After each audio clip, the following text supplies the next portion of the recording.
We got this. Just like that. Whoa, almost had it. Not quite.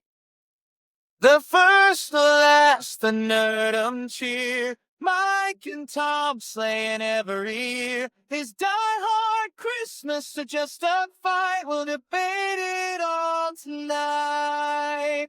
Jingle bells and action scenes, Santa hats or movie queens. Do we deck the halls or roll our eyes? Is it festive or just a disguise? Reindeer running through.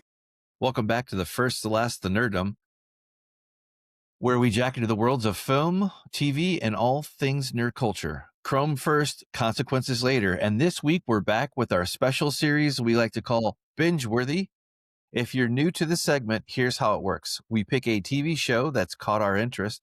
We watch the first 3 episodes, and then we decide whether it's worth committing to a full binge or if you should flatline early and save yourself the emotional damage. This week, we're heading straight into Night City with Cyberpunk Edgerunners, the Netflix anime based on the world of Cyberpunk 2077 video game. It's a show that came in hot, surprised a lot of people, and somehow managed to turn neon lights, brutal violence, and existential dread into one of the most talked about animated series in recent years. It also revitalized the gameplay for Cyberpunk. In just the first 3 episodes, Edgerunners throws you into a world of ruthless corporations, cybernetic upgrades, broken systems, and characters trying to survive long enough to matter. It's fast, stylish, emotionally charged, and absolutely unapologetic about how dark things can get in a city where everything, including people, is up for sale. It's all transactional. So grab your cyberware, watch your cred, and try not to get too attached to anyone. Is this binge-worthy? This is the First, the Last, the Nerdom, and tonight we're seeing as Cyberpunk Edgerunners earns its place as a must binge in Night City. That was a much better intro. The quality is much better. Much better. Thank you, Tom. How you doing? Good. I'm good.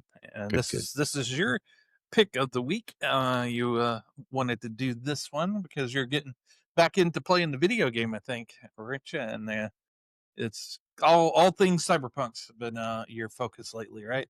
Yeah, absolutely. Yeah. So I meant to do that. Yeah. But before we get into the thing, yeah, I did. I wanted to do this for a little bit, and then this just gave me a really good excuse because I've been playing the shit out of the game recently because it came and was available on Mac, which is what I'm primarily on. So anyway, going back to who we are and what we're doing here, I am ML. And Tom is my co-host here. We are the First, the Last, the Nerdom. You can find us at FirstLastNerdom.com. Always as home base. You can go see our last 21 videos that we published. You can read a little bit about us, and coming soon, a blog that I'm painfully working on.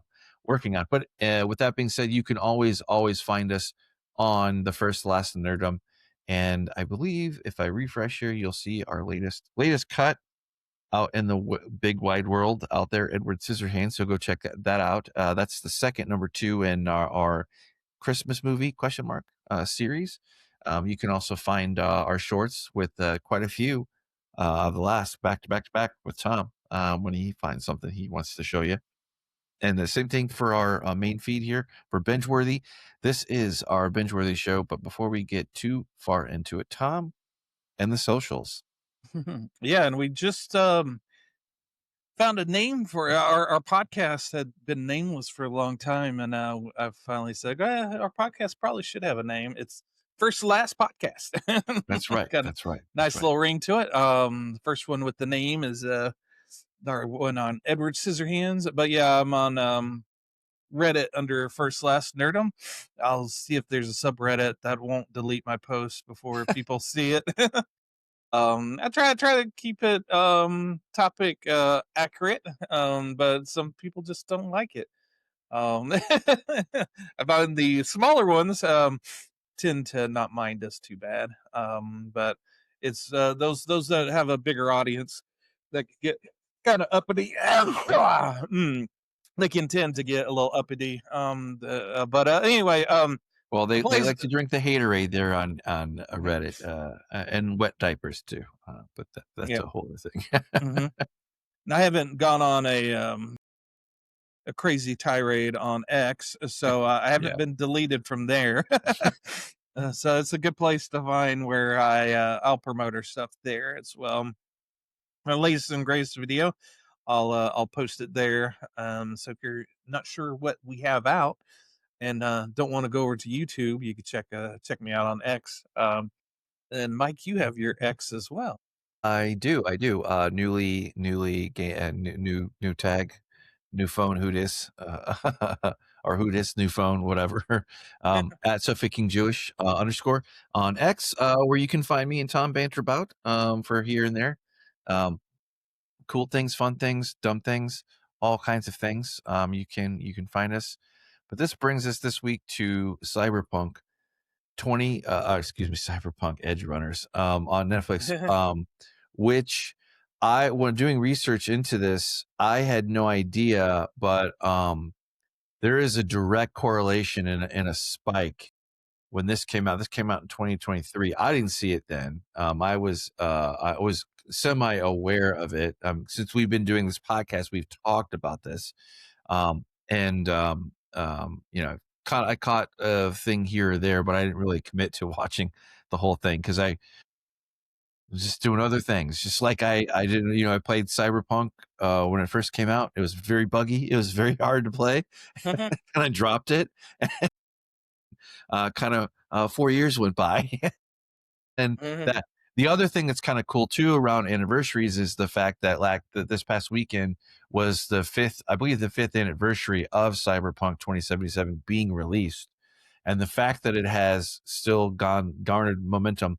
This came out of nowhere when it came out, and then this is kind of a micro story, so to speak, from these characters that you get familiar with fairly quickly.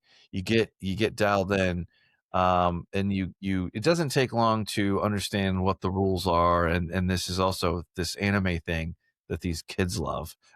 you Mhm. find you follow David Martinez, who is our protagonist, who's a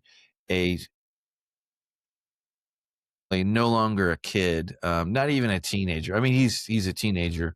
He's the son of his mother, uh, and she Gloria Martinez, unfortunately, sets up our tragic tale.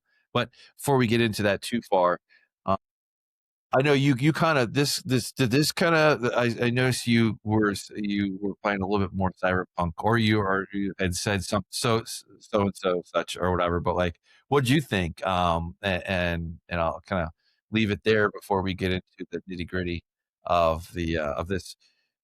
But this is the easy win, binge worthy for me. So I'm glad we kind of waited to cover this. Uh, and how far did you just stop at the three, or did you go a little bit further? Yeah, Uh, what did you think?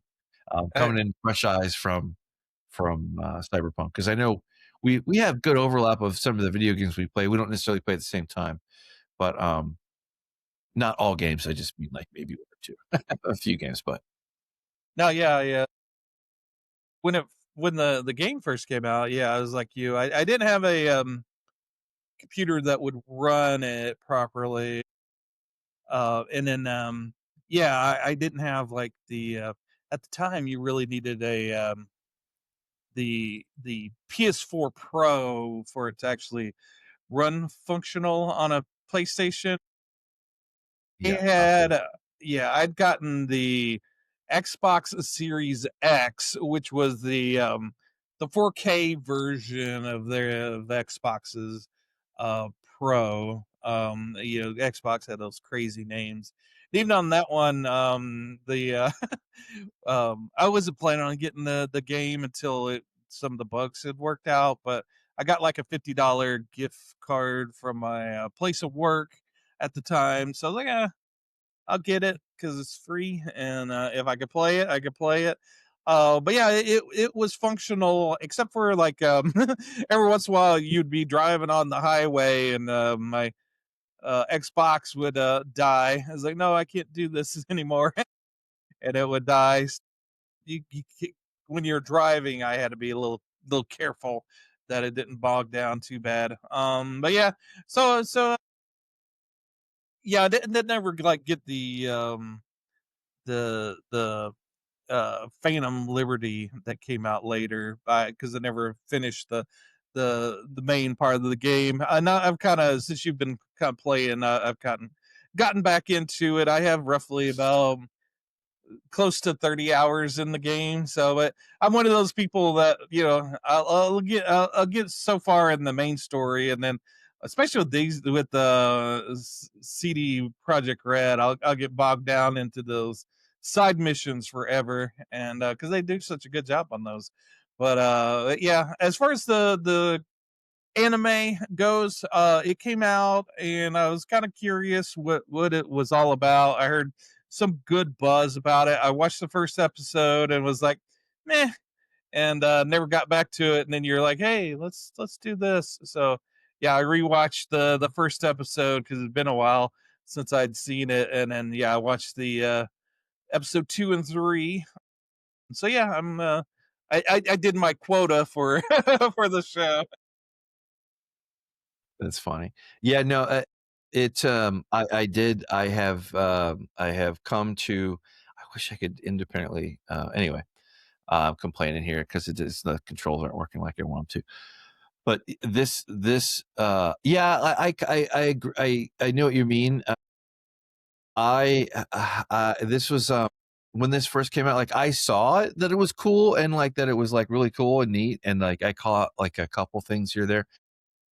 And it even made me want to play Cyberpunk, and I think I probably did, but like maybe for 2 hours, and then I was like back in the nope land, back into whatever the hell I was going on because it didn't have a good setup or whatever. And like I don't have a dedicated rig going for gaming all the time. So if I can play it on my main whatever the hell I'm doing it, then I'm gonna play it, that, or gonna be more likely to play it. And I've been playing this Cyberpunk. I've been playing that kind of got me into the groove of it for a long time now. Like I think late summer, I think I started to slip into it. And anyway, it doesn't matter when, but it's been I put a lot of time in. So this made it a lot easier to digest. And of course I had a hook and an interest there. But I had no idea. But like when this came out, like it wasn't like a game comes out, it's good or whatever.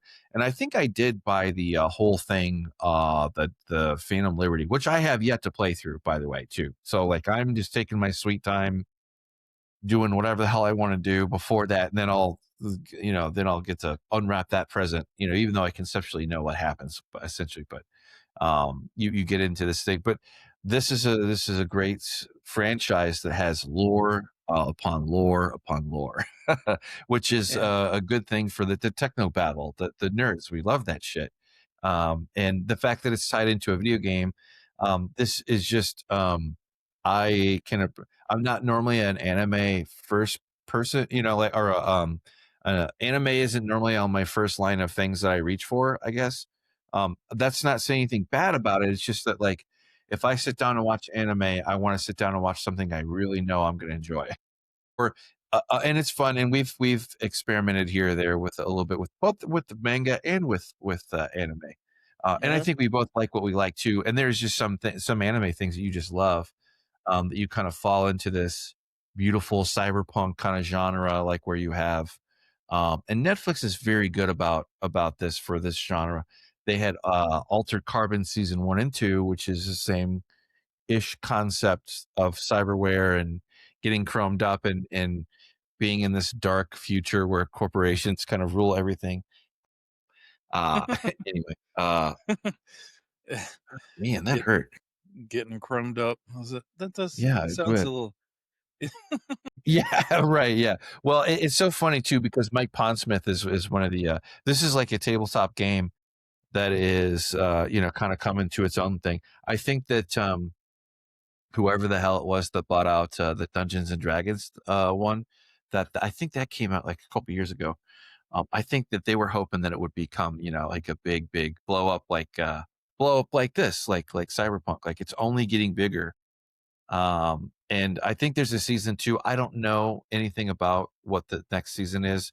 I'm happy to finish out this show. I will say, if it is a very simple concept, you don't have to have any kind of you don't have to be like a super in-depth nerd like where's the like the Marvels, like where you gotta go watch like the last 1,500 hours of just to kind of know what the hell's going on. Unless you're already dialed in, you don't have to know anything. You don't have to know anything. Like I think that's what it's a in that way, anime is very great at kind of hooking you in. And then before you know it, you don't really necessarily have to know anything about the world or whatever. Because if it's a good storytelling, anime is they're a very good anime that you could come in blind at and have a very good time. And really enjoy it. Whether it's on the more Disney side of the thing or it's more hardcore like Akira or some of the other you know really cool. I think Attack on Titan, I think that's one of them that the kids love. That also came out, I think the final season. Anyway, this beat out a lot of other really good modern anime and thing. And I can only mention a couple of them because it's not my world. Um, but respect where due. Yeah, You and if you're not entrenched in cyberpunk lore, you may be thinking it's kind of an odd choice to have it be an anime, but it actually makes a little bit more sense because when cyberpunk was becoming a thing, one of the forefathers of cyberpunk was Akira and Ghost in the Shell. right. Those sort of Ghost in the Shell, excellent. cemented what cyberpunk was. They were very much one of the things that if I had to throw something under the umbrella of cyberpunk, it would, yeah, definitely be Akira and Ghost in the Shell, along with, Mhm. obviously the Blade Runner, and you would have to throw a novel by William Gibson in there, a neuromancer, of course. But yeah, so Absolutely. those are the things that kind of created cyberpunk. So it makes perfect sense that it would be a anime. And when you also have the dystopian, the Blade Runner, the 2049 kind of that air that kind of air to it too as well. I mean, in its own right. These kind of things all blend together. But the one thing that I was repeatedly reminded of when I watched this was if you spend a lot of idle time or whatever in the game, or you just get used to that world, there are certain kind of soundscapes that are repeated and echoed, very, very tastefully done in different parts of this show, and it adds to the ambiance of it. Really reminds you of the video game, like it's like right there. It is very eerie to have that kind of level of synchronization. It's just very weird to have Yeah. that with this property, especially like the more the closer you are, or if you did spend a lot of hours in this, that's something you're going to pick up on and you're going to instantly kind of glue yourself back into. Or So that's what they anyway, that's what they want you to do anyway. They want you to come yeah. back to play the game. Yeah, no, so the locations that they're at in the show, are they mirrored in the game? Can you visit the school that he attends I'm in not the game? I think you can do some, but not all. And I don't know. The cool thing about this is that not only have I watched a lot of Cyberpunk 2077 gameplay, but I've also consumed a lot of the lore and just kind of and got more understanding of the world. And that I need to go back and I need to find that. But I think some things you can visit, other things you can't. But what specifically I did I do not know. Um, but uh, Gotcha. but I think most of the places you can go and see, and it's funny too because there are certain missions that echo kind of some of this stuff a little bit, but it is a pretty self-contained story, and it is very much um, Yeah, no, comparable to other show. Anyway, sorry, go ahead.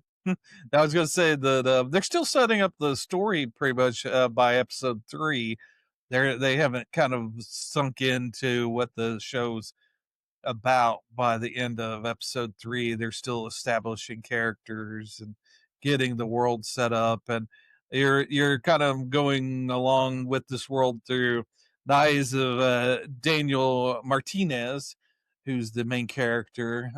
He's kind of going through it, and I think I guess the biggest problem I have with the show, which is probably endemic of a lot of anime, is that the main character's annoying. I don't really care for him.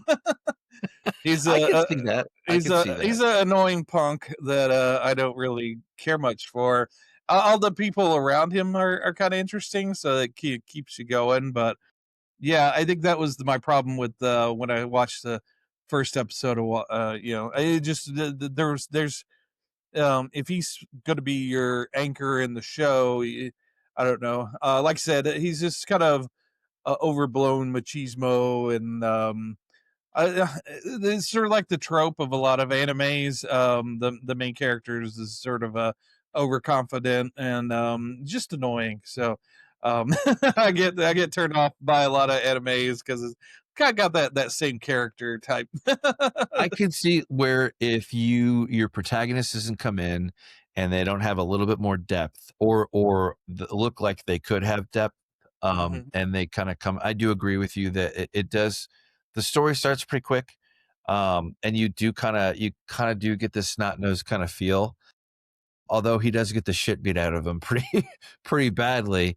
But you also kind of know that it's kind of a fucked up world anyway. But he kind of comes in a little shallow in some parts. So I hear what you're saying. I know what you're talking about for anime, because there's just certain kind of anime that are just kind of cookie cutter, and they're like, and then you learn that there are like sub niche genres for manga and for anime, and these things are like so if you get into like one of those corners, the great thing is you can always back out. But this is a little bit more a pedestrian and it's storytelling. You're right. Yeah, it does take its time, although it doesn't stick too long, and I think each episode is about 22 minutes, something like that. I think they aren't very long. Yeah, it's a half Yeah, 20, hour, excuse so me, yeah. 25 minutes. Yeah, about half hours Yeah. when you get in. But you can get in very easily and keep going. But you're right. When you do get to the point though, like you kind of cross over into that, that thing, the historic. I think there's only 9. Yeah, 10. Okay, excuse me, 10 episodes. So Yeah. but they're gonna have a season 2. I have no idea what they're gonna do, but I don't know. Who knows? I do know that there's something there to work with. Whether you kind of come into one of the things that like the character, and I knew this was coming too. But the main character, his love interest that duped him, um, Lucy, excuse me. Yeah, that's right. Lucy is just kind of like, man, you're a bitch. Like, basically, you just like they're like 5 seconds away from gutting the kid, or whatever. Anyway, this thing, these people are rough, and their humanity has been scrubbed away because they can't help it, because they have to be transactional like that. I think is the glue there. But anyway, Yeah, and they also have comic books, Cyberpunk 2077. Dark Horse has a comic book. I think they also do the Witcher comic book. But it's not a manga, so if you wanted to dive into that, I noticed that with the guy who adapted Cyberpunk to the show, he wrote one of the comic book series. They're a bunch of different limited series, so telling different stories within the world. So if you want to dive a little deeper into cyberpunk lore, Dark Horse is the place to be. It looks like they got like a nice library edition of the Dark Horse does those library editions of the but yeah, graphic well, novels. and there's so much left here, and that the whole thing of this coming from a tabletop game, the video game is no different. Like where maybe the tabletop game or whatever, I guess. And I'm on. This is I didn't grow up, and I've always been. I've just never. That's not been. I've never been a tabletop guy, but uh, um, it, it's cool. on its own because that's kind of the point. Like you make the story as you go or whatever, or the story unfolds as it does. This is no different than in the video game. You customize your character, you go in and then you do the thing. But the only thing it doesn't have are flying cars, like like in Blade Runner 2049, which is really really cool. That whole vibe, there's like a whole vibe that it captures very well. Anyway, it makes you want to play the game if you are even attuned to, or that sometimes it can suck you back in, and sometimes it can't. But all these are, they're very interesting characters. It's a very interesting story. And I just wonder what we'll get in the future from it. But I don't know. But on the second hand, though, if it's anime is cartoons, it's too anime, it's too much of an anime, or it's too much of a cartoon. I get that vibe too. But either way, there's definitely something in this world in the cyberpunk dystopian dark corporate world future that is fascinating. Like we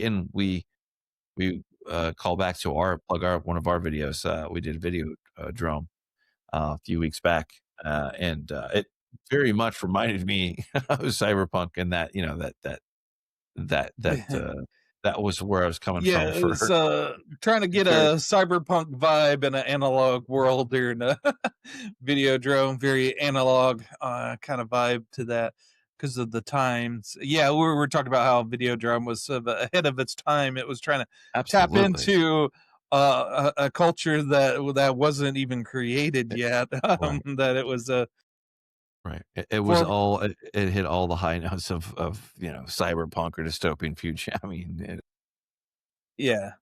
Yeah, so yeah, yeah. Despite the main character, it does have a interesting story to it, and yeah, the whole it does capture the vibe of the game, even though it has a kind of anime wash to it. The music's good in it.